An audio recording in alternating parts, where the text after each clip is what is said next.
Hey everyone, welcome. You know how you see all these different headlines every day? Wall Street's up, AI's doing something new, there's a crisis over here. It can feel totally disconnected. Well, today we're going to connect those dots. We're going to piece it all together into one single, clear story for you.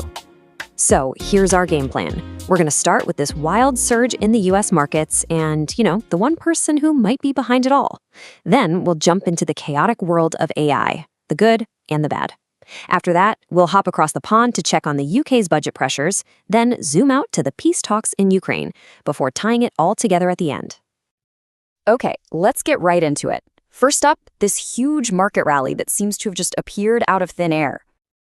This is the big question on everyone's mind. What in the world is fueling this buying frenzy? And the answer isn't just holiday spirit. No, something fundamental has shifted in how people are looking at the year ahead. Just look at this. The S&P, the NASDAQ, futures are pointing way, way up. They're calling it the Thanksgiving rally. But again, this isn't just about a couple of good days. This is reflecting a huge change in what the market thinks is going to happen next. And here is the number that explains everything: 90%.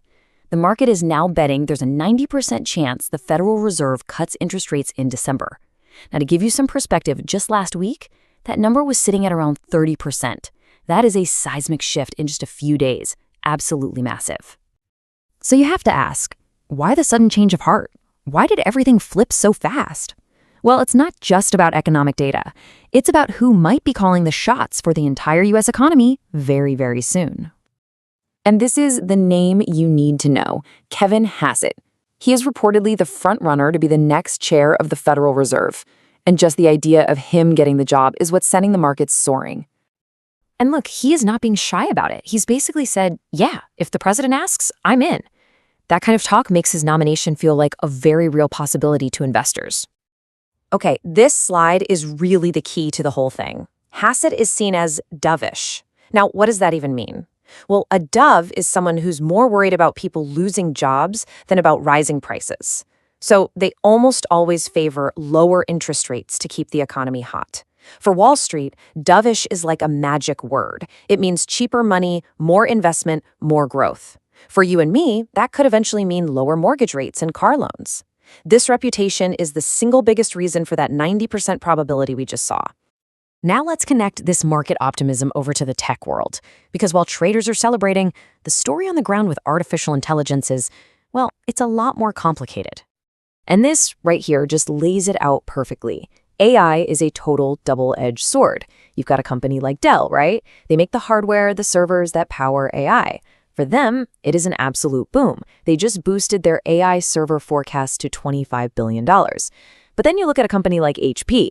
For them, AI is automating parts of their business, and their outlook is looking weak. You can see it right there in the stock performance. And we're not just talking about stock prices here. This has real-world consequences. HP just announced it plans to cut up to 6,000 jobs by 2028, and they're being pretty direct about it, saying AI tools will be replacing many of those positions. And it's not just an HP thing. It's happening elsewhere too. The consulting giant McKinsey is cutting about 200 tech jobs as it brings in more AI to automate roles. So you have this incredible paradox. AI is creating massive wealth on one hand, and on the other, it's causing very real job displacement. So while the US market is basically having a party, let's go across the Atlantic. In the United Kingdom, the economic picture could not be more different. It is a story defined by pressure and constraint. The UK's Chancellor, Rachel Reeves, is walking the world's most difficult tightrope right now. She has to calm down investors, stick to her political promises, restore the country's financial credibility after the last government's chaotic budget, all without alienating voters with new taxes. It's a nearly impossible balancing act. And the core of her problem is this thing called a fiscal risk premium. It's basically a fancy term for a crisis of confidence. It's a hangover from that chaotic budget a little while back. Investors got spooked, they're still nervous, and now they're demanding to be paid more to hold UK debt. And that nervousness has a very real price tag. Right now, it costs the UK about 200 basis points more to borrow money than Germany. A basis point is just 1/100%, so that means the UK is paying a full 2% more in interest. That translates to billions of pounds in extra payments, all paid by taxpayers, purely because of lost market trust. Okay, let's zoom out one more time. It's so important to remember that none of this, not the stock market rally, not the AI boom, not the UK's budget, is happening in a bubble. The entire global economy is operating on a pretty fragile geopolitical stage. You have these high-stakes diplomatic talks going on to try and end the war in Ukraine. But man, are they stuck. They're deadlocked on the biggest, most fundamental issues you can imagine. What happens to occupied land, Ukraine's future with NATO, what kind of security it gets, and how big its own army can be. These aren't small details. They are the absolute core of the conflict. So we have covered a lot of ground. Let's do what we promised at the start. Let's pull all these threads together and look at the big picture we've just painted. So what's the state of the world right now? Well, you have this intense optimism in the US markets, all driven by the hope of lower interest rates. At the exact same time, you have the AI revolution, which is tearing through the economy, creating winners and losers in real time. And all of this is happening under the shadow of fiscal instability in major economies and an active war in Europe. It's a world being pulled in very different directions all at once.